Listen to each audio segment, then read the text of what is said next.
Olá, você está no Pérolas Book e estamos ouvindo o livro Até que Nada Mais Importe, do pastor Luciano Subirá. Capítulo 10. Vivendo de aparência. O crescimento espiritual consiste mais no crescimento da raiz que está fora do alcance da visão. Matthew Henry. A religiosidade, que defino como a valorização da forma da aparência, tem, em nome do zelo, roubado a essência da relação com Deus, que deveria ser honesta e sincera. O formalismo frio de um culto sem coração desagrada profundamente a Deus. Essa verdade nos é claramente apresentada pelo próprio Senhor Jesus ao citar e aplicar para os seus dias a profecia de Isaías. Ele respondeu: Bem profetizou Isaías acerca de vocês, hipócritas, como está escrito: Este povo me honra com os lábios, mas o seu coração está longe de mim. Em vão me adoram, seus ensinamentos não passam de regras ensinadas por homens. Vocês negligenciam os mandamentos de Deus e se apegam às tradições dos homens. E disse-lhes: Vocês estão sempre encontrando uma boa maneira de pôr de lado os mandamentos de Deus, a fim de obedecerem às suas tradições. Marcos 7, do 6 ao 9, versão NVI. Cristo denunciou uma atitude dos religiosos de sua época que consistia em manter uma aparência de devoção sem que ela de fato existisse no coração. Ele condenou o culto exterior que é desprovido do transbordar de uma paixão interior. É evidente na afirmação do Mestre que o anseio divino pelo coração do homem, se aproximando dele, é o mais importante. Ouvi há muitos anos uma declaração que me fez parar e pensar. Certo casal teve uma séria discussão por conta da seguinte situação. A esposa, depois de o marido acompanhá-la numa compra de supermercado, atividade que a maioria dos homens parece não apreciar tanto, disse a ele que preferia que ele nunca mais a acompanhasse. O cônjuge, indignado, protestava. Faz anos que essa mulher pede que eu a acompanhe para fazer as compras. Eu detesto isso. Mas hoje resolvi agradá-la e fui com ela. Entretanto, agora ela está dizendo que não quer mais que eu vá com ela ao supermercado. Quem entende isso? A esposa, muito calma, retrucou. Eu nunca quis que você fosse comigo ao supermercado. A essa altura da conversa, o marido explodiu. Como não? Eu tenho testemunhas de quantas vezes você disse que queria que eu fosse com você às compras. A mulher, mantendo a mesma tranquilidade, respondeu: Eu nunca quis que fosse ao supermercado. O que eu queria é que você quisesse ir. E acrescentou: Para ir com a cara emburrada do jeito que você foi, reclamando do tempo e me apressando o tempo todo, prefiro que nunca mais vá. Obviamente, estava estampado na sua cara sua falta de vontade de estar lá comigo. Para ir desse jeito, eu realmente prefiro que você não mais me acompanhe ao supermercado. Como não dar razão àquela esposa? Ela tinha o desejo de esperar que o marido se agradasse em fazer aquilo. Não queria obrigá-la a fazer algo da qual era visível seu desinteresse. Enquanto refletia nesse episódio, pareceu-me ouvir certo sussurro do Espírito Santo em meu coração. Eu também não quero apenas que você me busque, eu desejo que você queira me buscar. Vejo algo semelhante no protesto divino. Este povo me honra com os lábios, mas o seu coração está longe de mim. O culto de lábios é mais do que aceito, é esperado, desde que seja um transbordar de um coração inclinado ao Senhor. Não podemos inverter as coisas e deduzir que o culto de lábios não seja importante. O Pai Celeste espera que ofereçamos sempre, ininterruptamente, esse culto verbal por meio de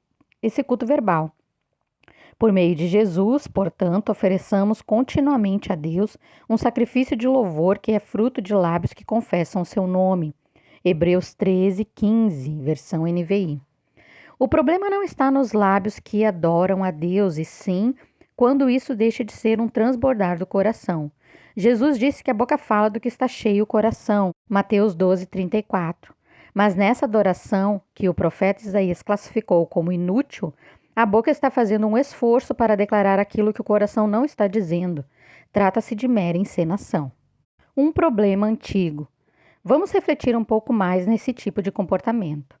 Muita gente aprende a reproduzir um comportamento de piedade que é puro teatro. Deus não quer essa encenação, ele quer nosso coração.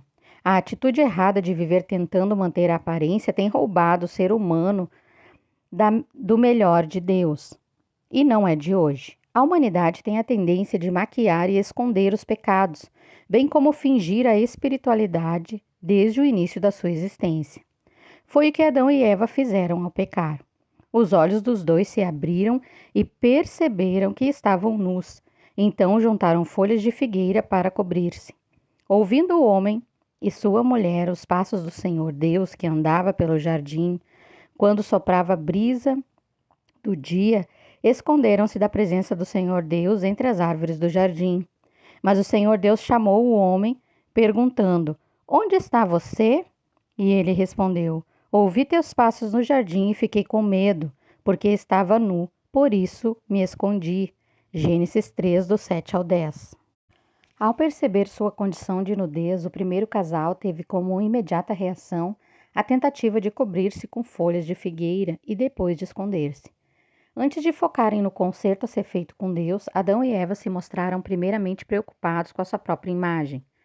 A questão da aparência tem sido um problema desde o início da humanidade, e há profecias bíblicas de que isso continuará até o fim.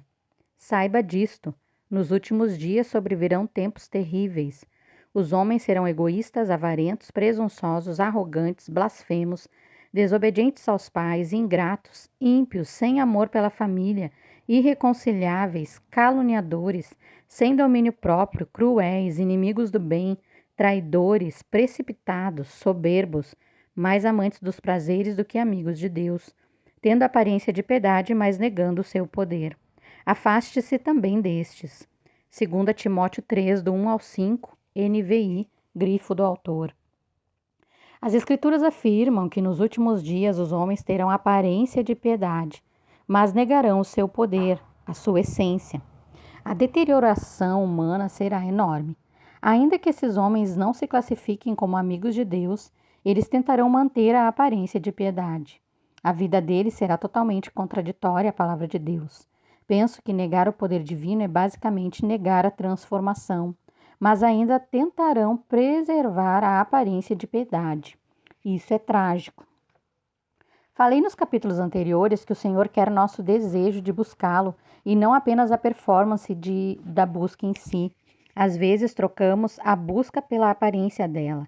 Substituímos o desejo sincero da presença de Deus por uma busca fundada somente na aparência, que só tem a única motivação de levar as pessoas a criarem uma imagem melhor de nós e de nossa espiritualidade.